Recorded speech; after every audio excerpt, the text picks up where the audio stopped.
Dejé mi vida perfecta por un secreto, pero el hombre que me salvó escondía algo mucho peor en su maleta. A veces pienso que hay dos tipos de personas en este mundo, las que nacen con una brújula interna que siempre les dice hacia dónde ir, y las que, como yo, pasamos la vida entera tratando de descifrar un mapa borroso que alguien más dibujó por nosotros. Durante 26 años, yo fui la chica perfecta, la que nunca rompía un plato, la que llamaba a su madre todos los domingos a las 6 de la tarde, la que mantenía un trabajo estable en una oficina de contabilidad aunque odiara cada maldito número que digitaba en esa pantalla. Cumplía con el guión. El problema de los guiones es que no te preparan para el momento en que las páginas se quedan en blanco, o peor, cuando te das cuenta de que el autor de tu vida eres tú mismo y no tienes la más idea de qué escribir a continuación. Todo empezó a desmoronarse el invierno pasado. Mi abuela, la única persona en mi familia que realmente parecía mirarme a los ojos y ver quién era yo en lugar de lo que se suponía que debía ser, falleció en su cama. No fue una muerte trágica, tenía 89 años y se fue durmiendo, pero su partida dejó un agujero negro en mi pecho. En su funeral, mi madre se quejó de que el servicio de catering no había traído suficientes bocadillos de jamón, y mi padre pasó la mitad del tiempo revisando las cotizaciones de la bolsa en su teléfono. Los miré y sentí una náusea tan profunda que tuve que salir al estacionamiento a respirar el aire helado. Me di cuenta, con una claridad que me dio escalofríos, de que si yo muriera mañana, ellos se preocuparían más por el protocolo del entierro que por el vacío de mi ausencia. Esa misma noche regresé a mi apartamento, empaqué 2 maletas con lo básico y dejé una nota en la mesa del comedor para mi novio de ese entonces, con el que llevaba 4 años de una relación tan cómoda como aburrida. La nota solo decía que lo sentía, pero que ya no estaba ahí. No me busques, le pedí. Ni siquiera bloqueé su número porque sabía que su orgullo no le permitiría llamarme más de 2 veces. Tuve razón,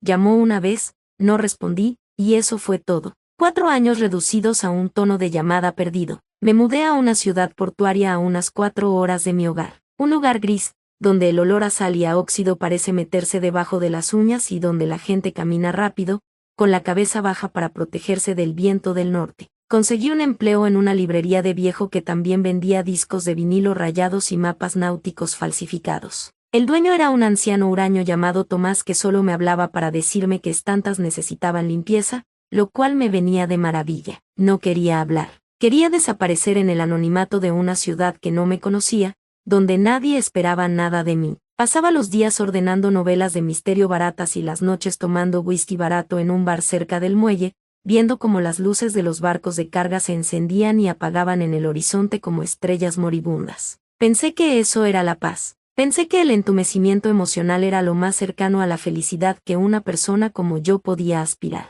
¿Qué ve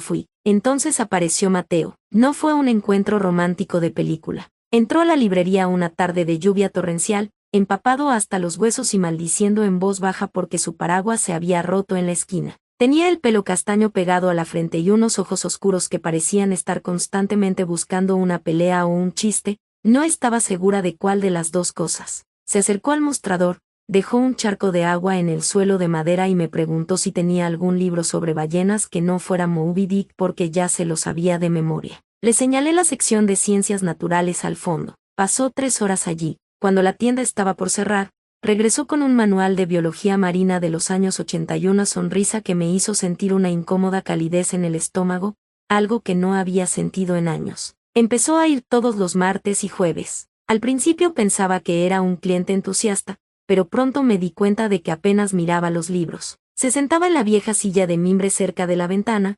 leía 3 páginas y luego me hacía preguntas absurdas. Me preguntaba si creía que los pulpos tenían sentimientos o si pensaba que las gaviotas planeaban la dominación mundial desde los tejados. Su tono era siempre ligero, burlón, pero había una intensidad debajo de sus palabras que me obligaba a prestarle atención. Yo le respondía con monosílabos al principio, intentando mantener esa barrera invisible que había construido a mi alrededor, pero Mateo era como el agua del océano, persistente, constante, encontrando siempre la grieta más pequeña para filtrarse. Una noche, cuando salí de la tienda a las 8, él estaba afuera, apoyado contra la pared bajo la lluvia con 2 vasos de café humeante. No dijo nada, solo me tendió uno. Caminamos juntos hacia el muelle en silencio. El calor del vaso de cartón era lo único que me recordaba que seguía viva. Cuando llegamos al final del espigón, donde el viento soplaba con tanta fuerza que casi no podíamos oírnos, me miró y me dijo que sabía que yo estaba huyendo de algo. No lo dijo con juicio,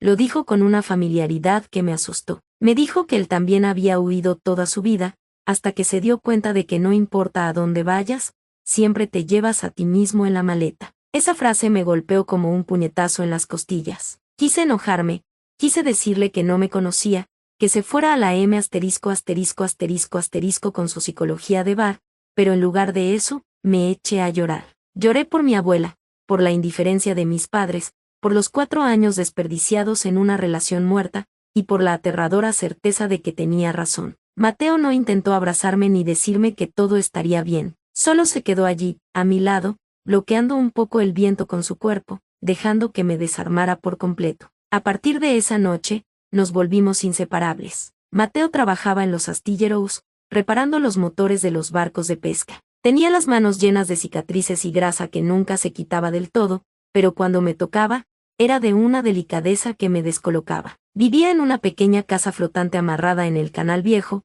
un lugar que olía a madera húmeda y a café cargado. Pasar tiempo con él era como aprender a respirar de nuevo. Con él no había expectativas. Podía pasar horas en silencio leyendo en su sofá mientras él desarmaba una pieza de metal en la mesa, o podíamos pasar la noche entera hablando de nuestras peores vergüenzas de la infancia mientras el movimiento del agua mecía la casa. Me enamoré de él con una desesperación que me asustaba. Era un amor diferente, no era ese afecto tibio y programado que había tenido antes. Esto era un incendio forestal, algo que me consumía y me daba vida al mismo tiempo. Pero el pasado siempre encuentra una forma de cobrar la renta. Un sábado por la mañana, mientras Mateo estaba en el astillero, decidí limpiar la cocina de la casa flotante. Al mover una vieja caja de metal que estaba encima de la nevera para quitarle el polvo, esta se cayó y su contenido se desparramó por el suelo. Había cartas, fotografías viejas y un fajo de billetes atados con una liga. Me agaché a recogerlo todo, sin intención de husmear, pero una fotografía captó mi atención. Era una imagen de Mateo,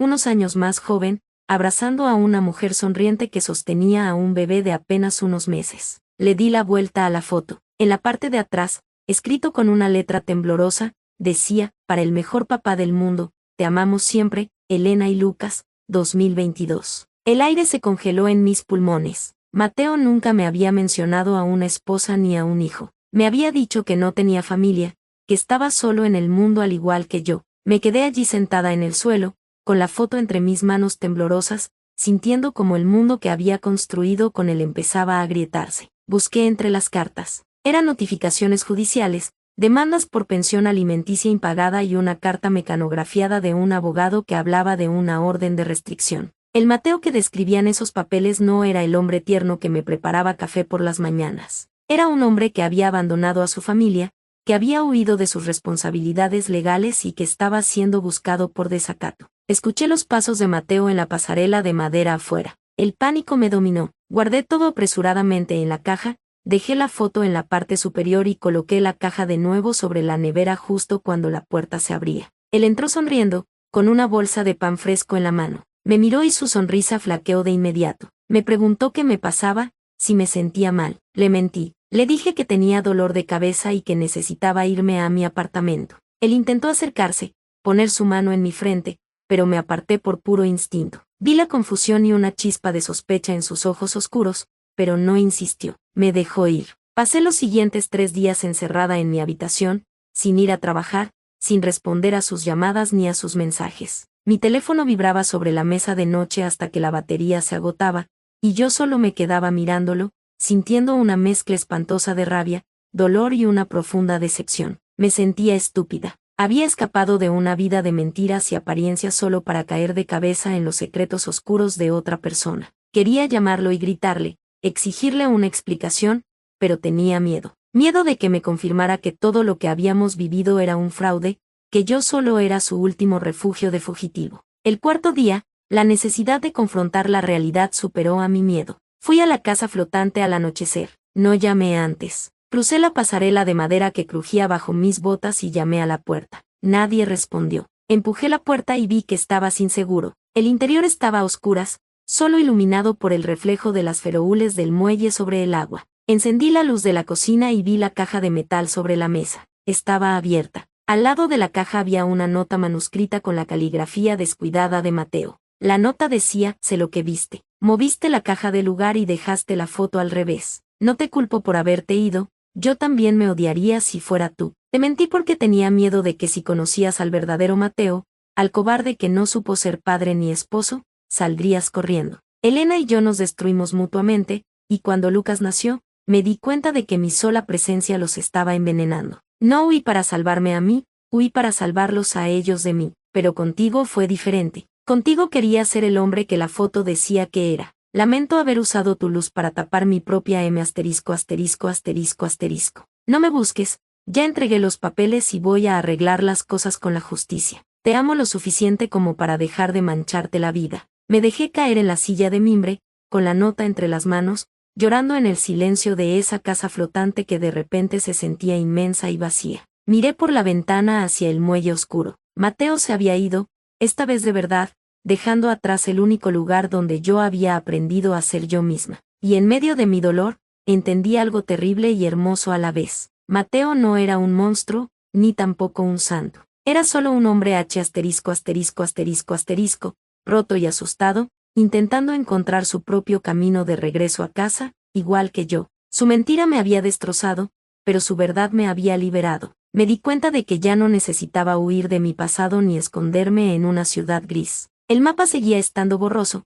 pero por primera vez en mi vida, ya no tenía miedo de caminar a oscuras. Regresé a mi ciudad natal unas semanas después. No volví con mi ex, ni me convertí en la hija sumisa que mis padres querían. Conseguí un apartamento pequeño para mí sola, abrí una pequeña tienda de libros usados cerca del centro y empecé a ir a terapia. A veces, cuando llueve con fuerza y el olor de la tormenta me recuerda al puerto, me pregunto dónde estará Mateo, si habrá logrado arreglar las cuentas con su pasado y si alguna vez volverá a mirar a las gaviotas pensando en la dominación mundial. Nunca volvimos a hablar, y probablemente nunca lo hagamos, pero grabé sus palabras en mi mente como un recordatorio para el resto de mis días. No importa a dónde vayas, siempre te llevas a ti mismo en la maleta. Y ahora, por fin, me gusta la persona que lleva el equipaje.